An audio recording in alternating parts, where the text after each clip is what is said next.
and today we're doing another episode of Doki Doki. Let's get right into it. Especially when it's something that doesn't grab your attention, like literature. You have to work hard to convince people that you're both fun and worthwhile. But it makes school events like the festival that much more important. No, I skipped some. Right, everybody? Yeah. We'll do our best. You know it. Everybody enthusiastically agrees. Such different girls, all interested in the same goal. Monica must have worked really hard just to find these three. Maybe that's why they're all so delighted by the idea of a new member joining. Though I still don't really know if I can keep up with their level of enthusiasm about literature. So, thick boy, what kind of things do you like to read? Well, considering how little I've read manga, I mutter quietly to myself, half joking. Natsuki's head suddenly perks up. It looks like she wants to say something, but she keeps quiet. Not much of a reader, I guess. Well, that could change. What am I saying? I spoke without thinking after seeing Yuri's sad smile. Anyway, what about you, Yuri? Well, let's see. Yuri traces the rim of her teacup with her finger. My favorites are usually novels that build deep and complex fantasy worlds. The level of creativity and craftsmanship behind them is amazing to me. And telling a good story in such a foreign world is equally impressive. Yuri goes on clearing, passionate about her reading. She seemed so reserved and timid since the moment I walked in, but it's obviously by the way her eyes light up that she finds herself comfort in the world of books, not people. But, you know, I like a lot of things. Stories with deep psychology elements usually immerse me as well. Isn't it amazing how a writer can so deliberately take advantage of your own lack of imagination to completely throw you for a loop? Anyway, I've been reading a lot of horror lately. I read a horror book once. I desperately grasped something I can relate to at the minimal level. At this rate, Yuri might as well be having a conversation with a rock. Really? I wouldn't have expected that, Yuri. For someone as gentle as you. I guess you could say that. But if a story makes me think or takes me to another world, then I can really can't put it down. Surreal horror is often very successful at changing the way you look at the world, if only for a brief moment. Ugh, I hate horror. Oh, why's that? Well, Natsuki's eyes dart over to me for a split second. Never mind. That's right, you usually like to write about cute things, don't you, Natsuki? What? I did my best I could to do that Natsuki impersonation. I'm gonna start giving them all voices. What gives you that idea? You left a piece of scrap paper behind the last club meeting. It looks like you were working on a poem called Don't Say It Out Loud! And give that back! Fine. Your cupcakes, your poems. Everything you do is just as cute as you are. Sayori sidles up behind Natsuki and puts her hands on her shoulders. I'm not cute! Natsuki, you write your own poems? Well, I guess sometimes. Why do you care? I think that's impressive. Why don't you share them sometime? No! Natsuki averts her eyes. You wouldn't like them. Not a very confident writer yet. I understand how Natsuki feels. Sharing that level of writing takes more than just confidence. The truest form of writing is writing to oneself. You must be willing to open to your readers, exposing your vulnerabilities and showing even the deepest reaches of your heart. Do you have writing experience too, Yuri? Maybe if you share some of your work, you can set an example and help Natsuki feel comfortable enough to share hers. I guess it's the same for Yuri. Aw, I wanted to read everyone's poems. We all sit in silence for a moment. Okay! I have an idea, everyone. Natsuki and Yuri look quizzically at Monica. Let's all go home and write a poem of your own. The next time we meet, we'll all share them with each other. That way, everyone is even. Yeah, let's do it. Plus, now that we have a new member, I think it'll help us all get a little more comfortable with each other and strengthen the bond of the club. Isn't that right, thick boy? Monica smiles warmly at me once again. Hold on, there's still one problem. What's that? Now that we're back to the original topic of me joining the club, I bluntly come forth with what's been on my mind here. I never said I would join this club. Sayori may have convinced me to stop by, but I never made any decision. I still have other clubs to look at, and I lose my train of thought. All four girls stare back at me with dejected eyes. But I'm sorry, I thought... Sick boy. You all... I'm defenseless against these girls. How am I supposed to make a clear-handed decision when it's like this? That is, if writing poems is the price I need to pay in order to spend every day with these beautiful girls. Right. Okay, I've decided then. I'll join the literature club. One by one, the girls' eyes light up. Yes, I'm so happy! Arms around me, jumping up and down. Hey, you really did scare me for a moment. If you really just came for the cupcakes, I would be super peeved. Then that makes it official. Welcome to the literature club. Ah, thanks, I guess. Okay, everyone. I think with that, we can officially end today's meeting on a good note. Everyone remembers tonight's assignment. Write a poem to bring to the next meeting so we can all share. Monica looks over at me once more. Thick boy, I look forward to seeing how you express yourself. Yeah. Can I really impress the class star Monica with my mediocre writing skills? I already feel the anxiety welling up inside of me. Meanwhile, the girls continue to chit-chat as Yuri and Natsuki clean up their food. Hey, thick boys, since we're already here, do you want to walk home together? That's right, Sayori and I never walk home together anymore because she always stayed after school and for clubs. Sure, might as well. Yay! With that, the two of us depart the club room and make our way home.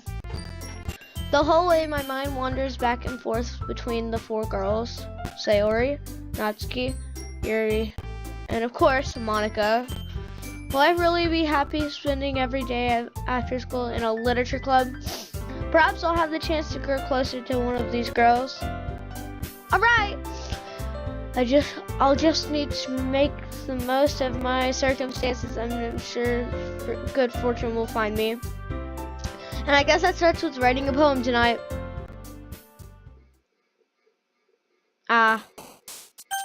Pick the world you think your favorite club member will like. Okay, let's decide on which girl we want. I like Yuri, Sayori, and Natsuki. So we're gonna go with Sayori. I like Sayori. I like Sayori a lot. No, let's go with Natsuki.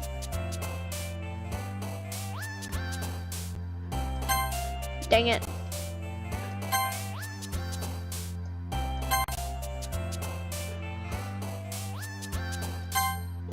Darn it. Darn it. Darn it. Yay. Darn it. Darn it. Yes. Yes. Darn it.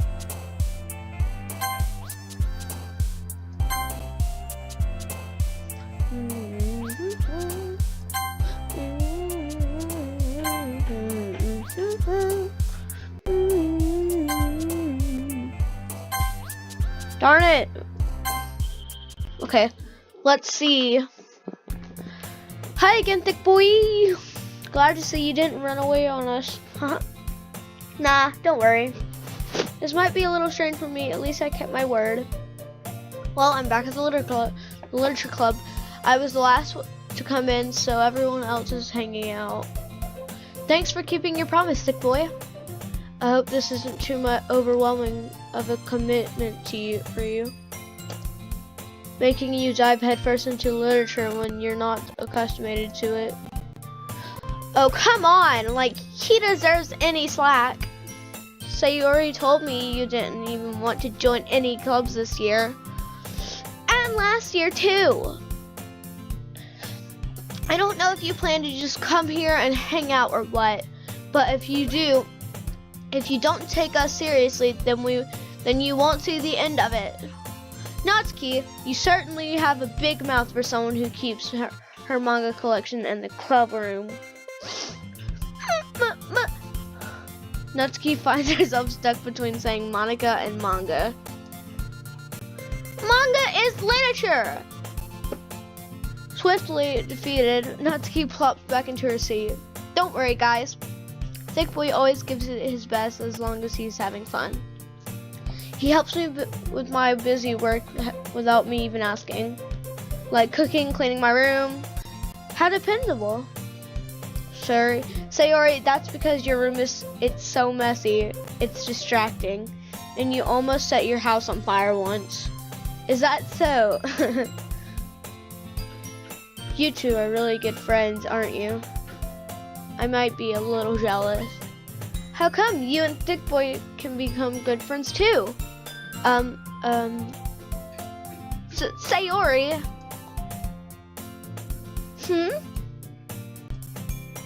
As usual, Sayori seems oblivious to the weird situation she just put me into. Oh, Yuri even brought you something today, you know. Well, wait, Sayori. Me? Not really. Don't be shy. It's really nothing. What is it? Never mind. Sayori made it sound like a big deal when it's really not. What do I do? I'm sorry, Yuri. I wasn't thinking. I guess that means it's up to me to rescue this situation. Hey, don't worry about it. First of all, I wasn't expecting anything in the first place. So, any nice gesture from you is a pleasant surprise. It'll make me happy no matter what. Is that so? Yeah, I won't make a big deal if you don't want it to be. Alright. Well, here. Gary reaches in her bag and pulls out a book. I didn't want you to feel left out, so I picked out a book that I thought you might enjoy. It's a short read, so it should keep your attention, even if you don't usually read. And we could, discuss it if you wanted. This is how is this girl accidentally being so cute? She even picked out a book that she thinks I'll like, despite me not reading much. Yuri, thank you. I'll definitely read this. I enthusiastically take the book. Phew. Well, you can read it at your own pace. I look forward to hearing what you think. Now that everybody's settled in, I expected Monica to kick off some scheduled activities for the club, but that doesn't seem to be the case. Sayori and Monica are having a cheery conversation in the corner. Yuri's face is about already buried in a book. I can't help but notice her intense expression. She like she was waiting for this chance. Meanwhile, Natsuki is rummaging around in the closet. Ugh. I hear Natsuki utter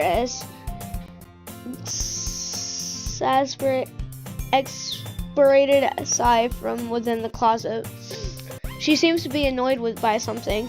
I approach her in case she needs help. You looking for something there?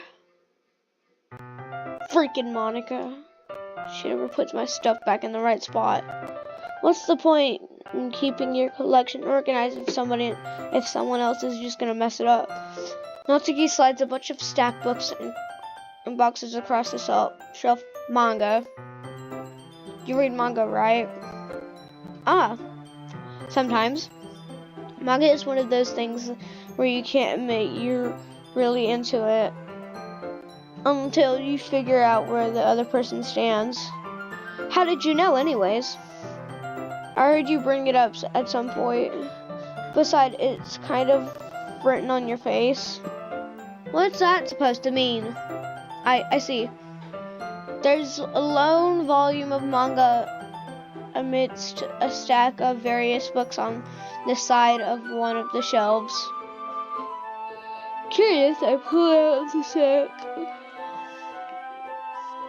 There it is. Natsuki snatches it out of my hand. She then turns to a box of manga and slips the volume right into the middle of the receipt. Ah, much better. Seeing a box set with one book missing is probably the most irritating sight in the world. I know that feel. I get a closer look at the box she's in. Perfect Girls. It's a series I've never heard of in my life. That probably means it's either way out of my demographic or it's simply terrible. You're gonna judge. You can go to it through the glass on that door. She points to the classroom door. But hey, I wasn't judging anything. I didn't even say anything. It was the tone of your voice. But I'll tell you one thing, thick boy. Consider this a lesson straight from the literature club. Don't judge a book by its cover. In fact, Natsuki pulls out the first volume of Perfect Girls from the box. I'm going to show you exactly why. She shoves the book right into my hands. I stare at the cover. It features 4 girls in colorful attire, freaking animated feminine poses. It's exceedingly moe. Don't just stand there. What? Natsuki grabs my arm and pulls me out of the closet. She then takes a seat against the wall beneath the windowsills. She pats on the ground next to her signaling me to sit there. Wouldn't chairs be more comfortable? I take my seat. Work.